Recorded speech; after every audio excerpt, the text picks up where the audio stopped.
Okay, so I have a new paranormal pet story for you. Go ahead and tell us your story. So, I was living in Orlando in a place called Sanford, which is south of Orlando, and moved to this new apartment complex, and everything was kind of fine in the get-go, and nothing was, out of the ordinary. Just typical, move in. And after a while, we started seeing some weird. I would see something in the corner of my eye. Like I'd be sitting on the couch watching television, and my bedroom was to the left of the couch ahead of me, and I would see in my peripheral vision like something looked like somebody's peeking around the corner.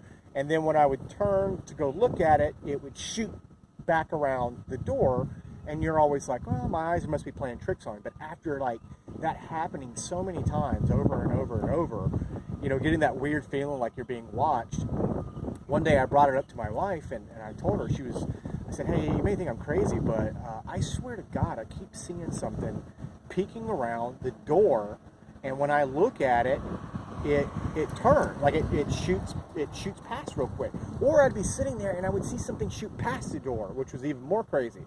So when I told her that, I wasn't expecting her to go, I just figured she was just going to go, oh, that's weird. But when I told her that, to my amazement, she was shocked. She was like, oh my God, I saw the exact same thing. Like when I was working out, I'd be on the treadmill running, and I would get a feeling of being watched, and I'd turn and I would see something shoot past the door or something peeking around the door. So time went on, and there would be times where I was filming the dogs playing, and occasionally we would catch these like weird light anomalies, we'd call orbs. That's what it looked like to me, was just an orb that would be on camera shooting past real quick while the dogs are playing. And then eventually it got even more weird, where the dogs, we would be sitting around, in the living room, and then I would catch one of my dogs who was very intuitive. He was good at, like, if you had a mosquito bite or a cut, he would know exactly where that is. If I had knee pain, he would come over to my knee and start licking my pain. So I always knew he was intuitive. He was special.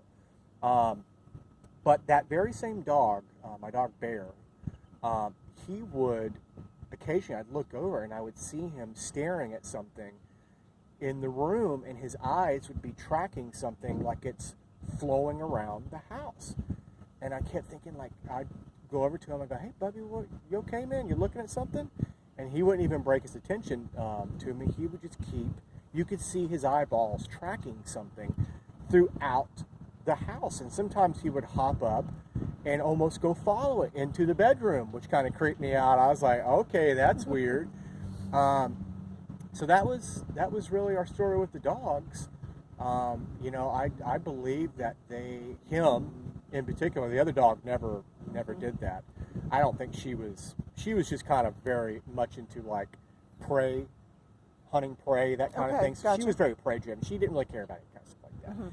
But I guarantee he was seeing something in that house. And with the video evidence to back it up of these orbs that were flowing through the house on several occasions that we caught, I believe he was seeing some kind of paranormal activity. That is really cool. Like I said, I have a pug that does something similar, and he is the same way. If you have a cut, he'll find it, and he tries to help you. But instead, and he does the same thing. He'll be very wiggly, and then all of a sudden he stops, and he just stares. And that's when you start paying attention, because you know something's up. Yeah, I'd see him stare, and that didn't bother me too much. But, when he would start obviously tracking something moving through the living room, he was seeing something. That was very odd for him to do that, and he did that on several occasions. And it's nice when we at least have somebody validate what is happening, even if it's our pets. And like I said, with the video, to see those orbs, I think that validated what he was seeing. I don't know exactly what he was seeing, but I mean, this was a fluid head movement. And sometimes it'd be up, and it would be down, and he would turn to the side, and then all of a sudden he'd pan left slowly. And clearly he was seeing something. What it was, who knows? Very cool. Only he knows that. Sadly, he's in the spirit world now, but he's greatly missed. He was very special. They always are. Well, thank you for sharing your paranormal pet story. Absolutely. All right.